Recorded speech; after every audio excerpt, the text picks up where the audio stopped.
que 1 a cada 2 pessoas no mundo discrimina em razão da idade, que é um dado da ONU de 2019, e conforme a gente vai acompanhando a vida, a gente entende que isso não mudou tanto. Então, o etarismo, que é o preconceito relacionado à idade, que atinge mais pessoas mais velhas, mas também é relacionado a todas as idades. A gente vê os comportamentos em relação a crianças, a gente vê lugares que não aceitam crianças por alguma razão que eu não consigo compreender. A gente vê muitas críticas em relação à juventude, mas em relação à idade, a pessoas idosas, ele é um preconceito que atinge uma discriminação muito dolorida. Então, o etarismo é um assunto nosso, e eu agradeço muito a oportunidade de poder estar aqui falando sobre ele junto com você. Bom, gente, eu não vou nem me descrever, né, como ela fez, até, aliás, eu acho que eu vou me descrever assim, sabe? Porque eu estou com uma roupa muito apagada. Então, eu acho que eu preciso falar como é que eu estou. Estou com amarelinho, uma roupa amarelinha, assim, bem simplesinha, sabe? Bem clarinha, ninguém enxerga direito, mas eu sou Eduardo Araújo, produtor, professor de modelos. Sou criador do Miss Plus Size no Brasil, do concurso que deu voz às mulheres gordas, né, que as tornaram um modelo, manequim, Miss, né? Veio também na contramão da moda, quando eu falo isso, porque eu já venho trabalhando com a terceira idade há muitos anos. Eu comecei a trabalhar, na verdade, em 1991, dá para vocês verem que eu sou novinho, né? E aí a gente, em 91, a gente começou a dar oportunidade a mulheres maduras, transformando elas em modelo, transformando elas também em Miss. Depois eu fiz um trabalho lindo com a prefeitura, que é o Miss e Mister Rua, com usuários de droga, né, que a gente ressocializa por esses trabalhos que são feitos com a prefeitura. E aí eu os tornei também Miss e Mister, foi um trabalho que eu tive uma paixão imensa. 3 anos fazendo, a gente ainda, esse ano a gente parou, depois da pandemia a gente teve que parar, ainda não retornou, mas é um projeto que eu quero muito voltar, né? E ultimamente agora, bem próximo mesmo, acho que há um mês atrás, eu criei mais um outro concurso, me tornei professor do Brasil também, que é o Miss Beleza Natural Brasil, que são para mulheres que tiveram a coragem de mostrar a cara sem maquiagem, que é muito importante para que a gente não ficasse preso, né, a essas questões, que a mulher ela só é mulher se ela tiver com a unha pintada, com o cabelo feito, maquiada, né, e já é uma coisa até que você defronta com o homem, né, porque o homem ele já, né, acorda, faz a barba, às vezes não tem barba para fazer, ele tem o cabelo e sai, mas a mulher, se ela tiver com a unha não estando feita, não estando com o cabelo feito, não estando maquiada, as pessoas já colocam essa mulher como uma mulher relaxada, né? E a gente não é questão de estar relaxada, é questão de estar com vontade de ter unha pintada ou não, se maquiar ou não. Então é você ser você como você quiser ser. E as pessoas não têm que se meter com isso, né? Então quando a gente fala de etarismo, é uma palavra que a gente não ouvia falar antes, ninguém falava sobre etarismo. Né? As pessoas começaram a colocar o etarismo agora e a gente começou a ver o que seria o etarismo através dessa nova tendência de falar sobre o etarismo, o que eu acho que é muito importante que a gente fale o tempo todo, porque não é mimimi, como as pessoas dizem, né? É mimimi falar sobre isso. Não, a gente tem que falar sempre. Eu posso falar que eu já vivo o etarismo, né? Apesar de eu nunca ter dado confiança a ele, porque eu sempre me coloquei numa posição que eu posso, né? Eu posso usar o que eu quiser, eu posso ser quem eu quiser, e não vai ser você que vai me ditar quem eu sou. Então é isso, a primeira coisa que a gente tem que pensar: não dar oportunidade às pessoas de nos colocar naquele lugar que elas queiram que a gente fique, e sim no lugar que eu quero ficar. Isso é o mais importante. Carol, obrigado por estar aqui dividindo com você. A Carol tem um currículo maravilhoso e a gente já fez uma live pessoal, onde a gente, né, falou, conversou, e eu falei que eu não tenho essa formação acadêmica, mas eu tenho a formação diária do meu trabalho, do meu convívio e com o meu coração, porque eu falo com o coração, né? Então eu falo baseado na minha experiência, no que eu penso e no meu coração.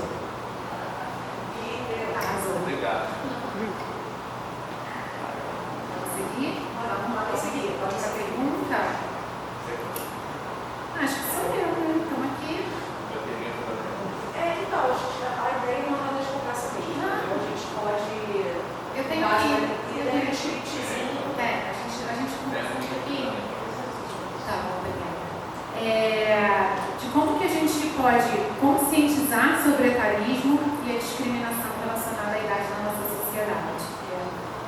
a gente fala de conscientização. Vou começar, mas depois você começa para a gente dividir.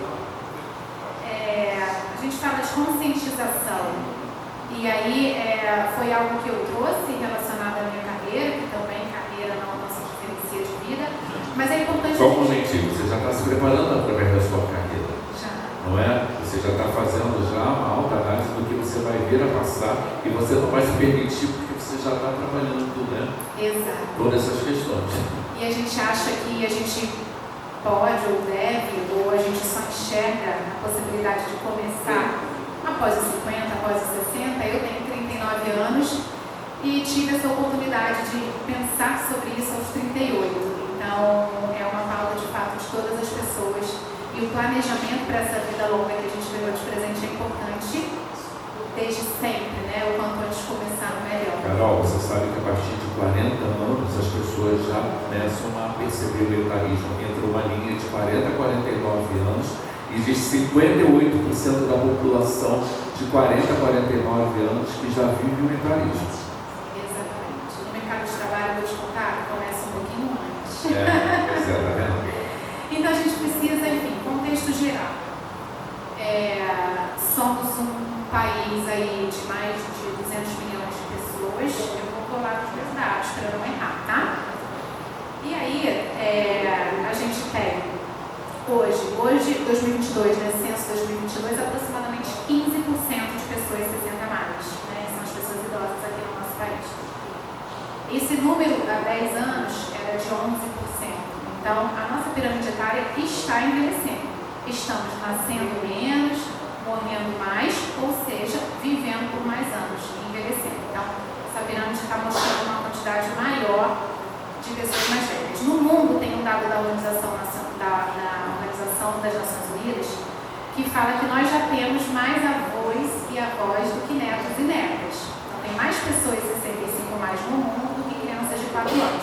E essa é a realidade aqui no Brasil também. Já tem mais pessoas de 60 anos do que crianças de 9 anos. Então, ponto. Estamos envelhecendo e vivendo mais com mais idade. E aí, a gente passa por um processo de conscientização, que é o segundo, para além dos dados, da gente se conscientizar que a gente nasceu, cresceu, fomos educados e educadas em uma sociedade etarista. Então a gente teve contato por todo esse tempo com narrativas, com falas, com imagens, com frases etaristas e que reforçaram esses estereótipos relacionados à idade. O que são esses estereótipos? Aquelas características que a gente carimba no grupo 60+, por exemplo, e acredita que as pessoas são assim. E não necessariamente. A gente tem os estereótipos relacionados ao gênero, né? A gente tem diversos estereótipos, aqui a gente está falando da idade. Então, a primeira coisa que a gente precisa fazer é reconhecer e se conscientizar que esses estereótipos são a base de crianças preconceituosas e que fazem com que a gente pense e que a gente tenha ações discriminatórias, consciente ou inconscientemente. Por isso que a gente precisa trazer para esse consciente. Mas a gente às vezes acaba também praticando o etarismo com a gente mesmo. Quando eu falo assim, não tem mais idade para fazer isso. Né? É a primeira coisa que você fala, mas precisa ter idade para fazer alguma coisa, gente? Aí fala, não tem idade para fazer isso. Não, você tem idade para fazer o que você quiser. Não é? Basta você querer fazer. Óbvio que às vezes a gente conta com algumas deficiências que é possível a gente, né? Algumas coisas que nos tornam impossíveis de realizar, de fazer. Mas assim, o que eu falo é que a mente, né, ela é programada para você viver aquilo que você acredita viver. Então, assim, tem dias que eu acordo com 15 anos e eu vou ser um garotão de 15 anos. Tem dias que eu acordo com 100 anos e eu vou ser esse senhor de 100 anos. Então, assim, eu acho que é um estado de espírito, né? Eu sempre falo que assim, a gente só deixa acontecer se você abrir os braços. Se eu te dou alguma coisa, você abrir os braços, você recebe. Então, quando a gente pensa que pessoas nos olham como pessoas que não são inclusas numa sociedade, aí eu realmente vou ter que ficar no meu lugar, pegar meu banquinho e sair de fininho. Agora, se eu mostro a essa pessoa que a minha importância de estar nesse lugar é maior do que ela pensa, né, eu vou estar então fazendo o quê? união, uma força, e estou trazendo outras pessoas atrás de mim. Quando eu comecei o meu trabalho, eu era mais novo, né? E eu já trabalhava com mulheres de maturidade. Eu provei que essas mulheres podem ser modelos. Eu provei que a idade não vai fazer com que aquela mulher não realize o seu sonho, seja modelo, seja Miss, né? Então, assim, eu venho provando isso desde o 91. Eu fui o primeiro profissional a colocar mulheres de lingerie com mais de 70 anos. Eu parei a Avenida Paulista, da década de 90, com um desfile de mulheres de lingerie. Eu abri uma feira da Providência em 1996 com mulheres de lingerie. E eu provei que a mulher tem que ser elegante até debaixo da roupa.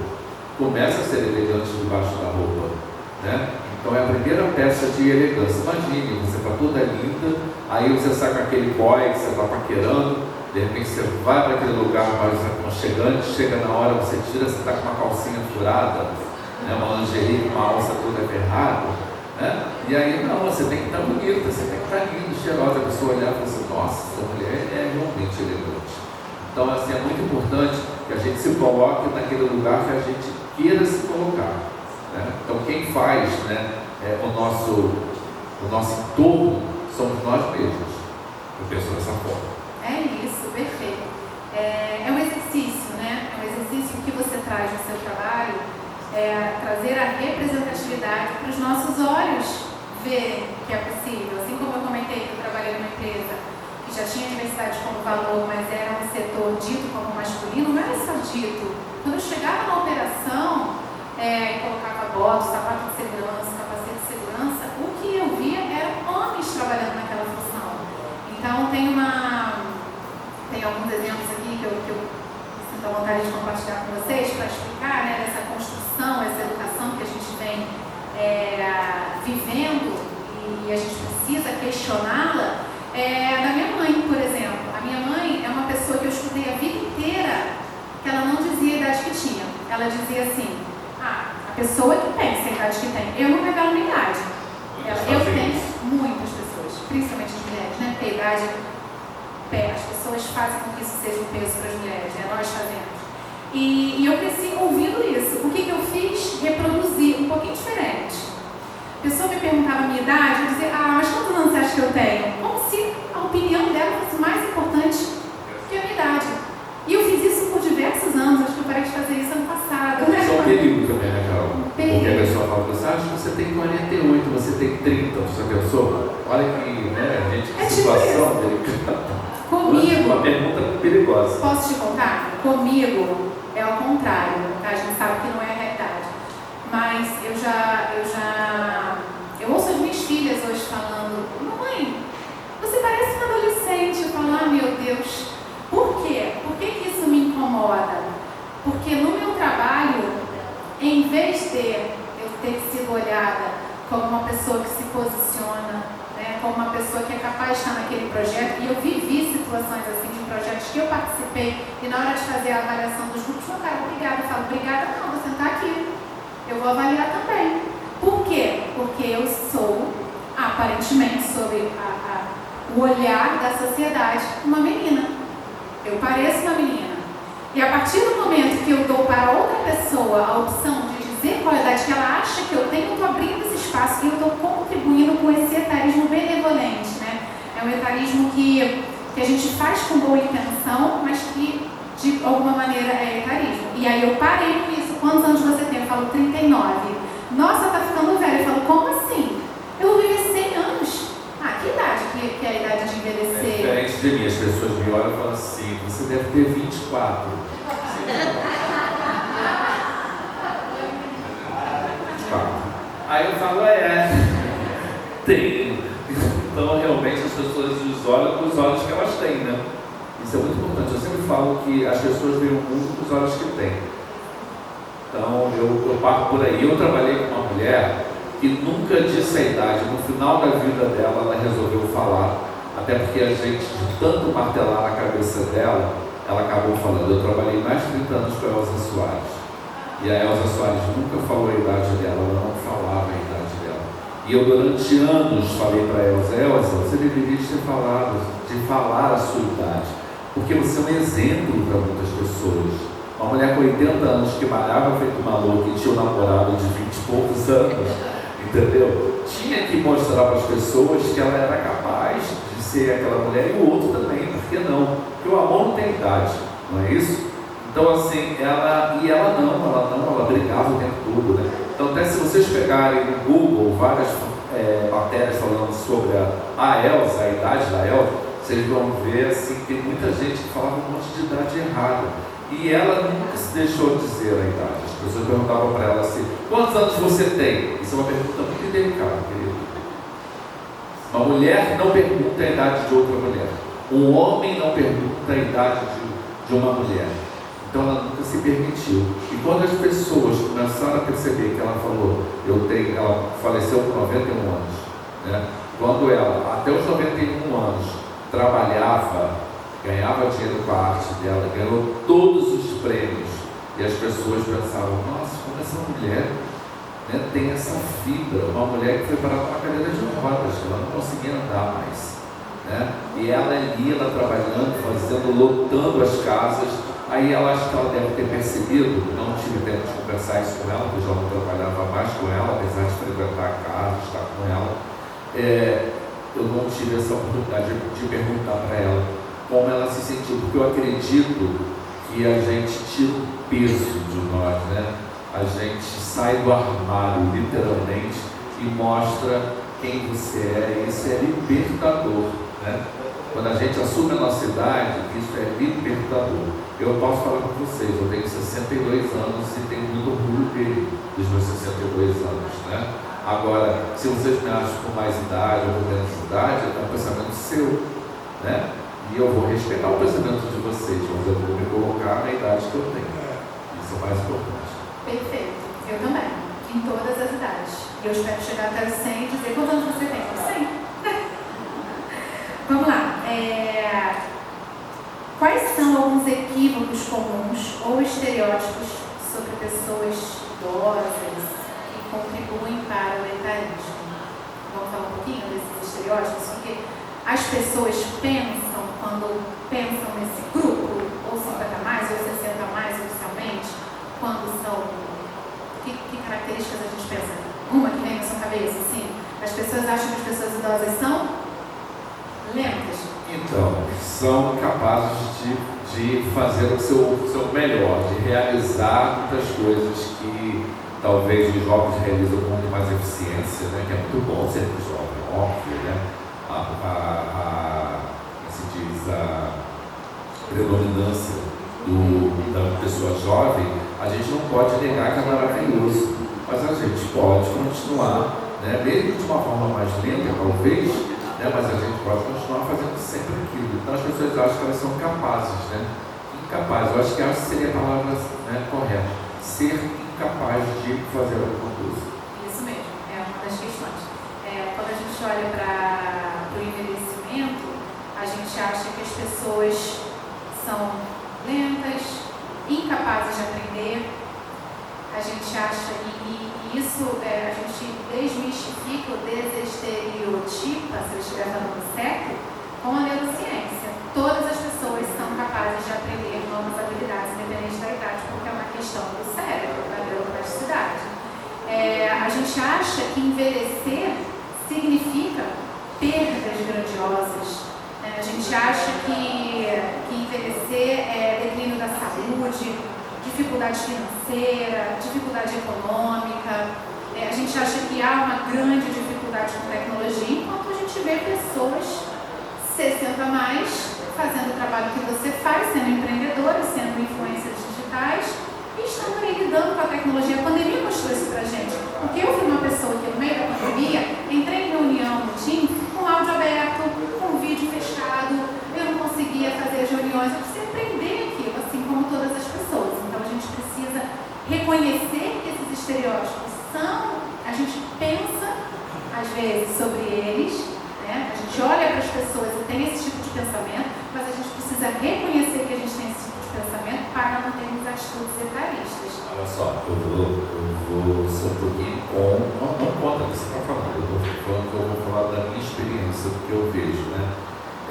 Isso é Gente, eu vejo sempre as senhoras que me cercam, as pessoas que me cercam, elas, quando a gente vai fazer alguma função no celular, eu não sei, eu preferi chamar um jovem, meu neto é que me ensina, né? As pessoas começam a falar que elas não conseguem, elas já pegam isso aqui com medo. Como é que eu vou fazer aqui? Como é que faz isso? Quer dizer, a pessoa nem para falar para ela mesma, eu vou aprender, eu posso aprender, eu quero aprender, eu vou fazer, né? Ela já começa a se colocar naquele papel de eu não consigo. E aí você bloqueia. Lembra quando eu comecei aqui, que eu falei para vocês, a gente tem que enganar o cérebro, né? Porque senão o cérebro vai te mostrar que você não vai entender, que você não vai saber fazer. Então você tem que saber fazer, você vai aprender, e existem cursos preparatórios para pessoas, né, com 60 a mais, para saber mexer na internet. E quando elas começam a aprender, falo mais uma vez essa palavra, é libertador, porque elas vão conhecendo, elas vão falando com as pessoas, elas vão falando com os países, com parentes, fazendo videochamada, colocando fotos, né, nas suas redes sociais, interagindo com as pessoas. E isso é maravilhoso, isso é libertador. A palavra certa, eu acho que para qualquer coisa que a gente coloque aqui, né, nessa discussão, é libertação. É isso aí, tem o nome, mecanismo benevolente, né? Quando a gente mecanismo autodirigido, esse que eu olho e falo, eu não consigo, eu não tenho mais idade para isso. E aí, mais uma vez, minha mãe, né, ela uma vez virou para mim, eu não lembro exatamente se foi quando ela fez 40 anos, ou 45, ou não me lembro, mas eu era pequena, digamos assim. Ela falou, não, eu não uso mais short, porque agora eu preciso me comportar com a idade que eu tenho, que eu não lembro. E eu sou uma pessoa, desculpa a intimidade, eu amo short. Amo demais short. E aí eu fiquei pensando, gente, quando que eu vou ter que parar de usar short? Será que eu vou ter que parar de usar short? Até hoje eu não parei, não pretendo parar. E tem uma influenciadora que eu não sei o nome dela, ela é uma senhora, e ela faz os vídeos para trazer essa representatividade, para mostrar para mim que eu vou poder usar short até quando eu quiser. E ela faz uns vídeos de maiô, de short, e ela dança nos vídeos, né, com a idade que tem. Então essa representatividade é muito importante. E a gente também pratica, assim, um equívoco que a gente faz com nós mesmos e com as outras pessoas, que é de achar que aquela pessoa idosa, quando vai ao médico, aí vai numa consulta e eu vou numa consulta com você, você me leva. Aí o profissional de saúde começa a falar comigo, não fala com você. Como se ele já concluiu que você não tem capacidade de entender, de interagir com o que ele está falando. Não pode. Quando a gente diz assim, você não vai assistir esse noticiário, não. Muita violência, muito você não pode assistir. A gente vai tolhindo as pessoas de ter autonomia, de serem independentes, porque a gente está tentando fazer bem a elas. Então esse cuidado nas nossas atitudes do dia a dia também são importantes com a gente e com a outra pessoa. A minha sogra, ela fala assim para mim todas as vezes, ela é uma pessoa maravilhosa, a nossa relação é ótima, e ela vira para mim todas as vezes. Minha filha, tão bonita, você nem parece a idade que tem. Eu falo, nessa idade está tudo bem, cada um tem a idade que tem, tudo bem, está tudo certo. Mas o detalhismo começa muitas vezes em casa, com a família. Em casa, minha mãe, minha sogra, né, tendo atitude de um elogio, às vezes a gente no fundo ali está reforçando que eu estou bem, ou seja, que se eu não tiver, enfim, sei lá, de maquiagem, do jeito que eu gosto, se eu tiver alguma ruga, se eu começar a parecer velha aos olhos do que a sociedade entende como envelhecer, aí já não serve mais, porque o bom é parecer mais jovem. Então esses cuidados são importantes. Eu aprendi uma coisa aos meus 62 anos, e no meu trabalho também, que muitas coisas a gente, assim, não deve botar panos para poder, botar um paninho aqui para poder ocultar isso. Muitas coisas que acontecem conosco, de racismo, preconceito, etarismo, qualquer coisa, homofobia, começa dentro de casa, começa com a família. Quando eu comecei a trabalhar com pessoas de rua, eu percebi que a gente não deve mensurar a vida delas, porque todas as pessoas que eu estive e conversei, essas pessoas sofreram violência dentro de casa. Então são as primeiras pessoas a fazer mal para a gente, às vezes é os nossos próprios familiares. E isso tem que ser mudado. Eu não sei o que você pensa a respeito sobre isso. Bom dia, Sheila. Tudo bem, meu amor? Você perguntou para mim, eu me distraí com o bebê, adoro crianças. Eu me distraí com a assessora de criança que chegou ali. O que eu penso sobre isso, fato, porque, gente, foi um exercício difícil para mim, mas somos todos e todas etaristas, porque crescemos e fomos educados dessa forma. Mas podemos ser etaristas em desconstrução em todas as idades. Então, eu tento com as minhas filhas, agora eu vi uma criança, me lembrei, a já não trazer aquilo que eu vi e ouvi dentro da minha própria casa. É claro que eu cometo erros, com certeza, mas eu já tento trazer para elas esse exercício da diversidade, gente, e é muito interessante, porque a gente conversa abertamente, às vezes eu acho até que de uma forma meio avançada, que elas não entendem muito, mas eu prefiro errar por fazer do que não fazer. E a gente conversa, quantas crianças negras tem na sua turma, minha filha? Tem 2 crianças de 12. Você entende que nem em todos os ambientes nós temos pessoas negras? E aí uma vez ela desenhou uma estrelinha, a estrela tem 5 pontas. E eu expliquei para ela que a população é composta por mais pessoas negras do que pessoas brancas. E ela fez uma divisão ali pintando nos tons de pele, que eu comprei o lápis de cor com todos os tons possíveis de pele. Quando elas falam, esse é tom de pele, falou, a pele tem todos os tons. Ela desenhou estrelinhas, mais pontinhas da estrela, com as cores negras, pretas, pardas, do que branca. E veio me mostrar uma iniciativa proativa dela, no momento que a gente nem estava conversando. Então faz muita diferença para quem sofre dentro de casa e faz muita diferença para quem começa a ter uma educação desde cedo dentro de casa.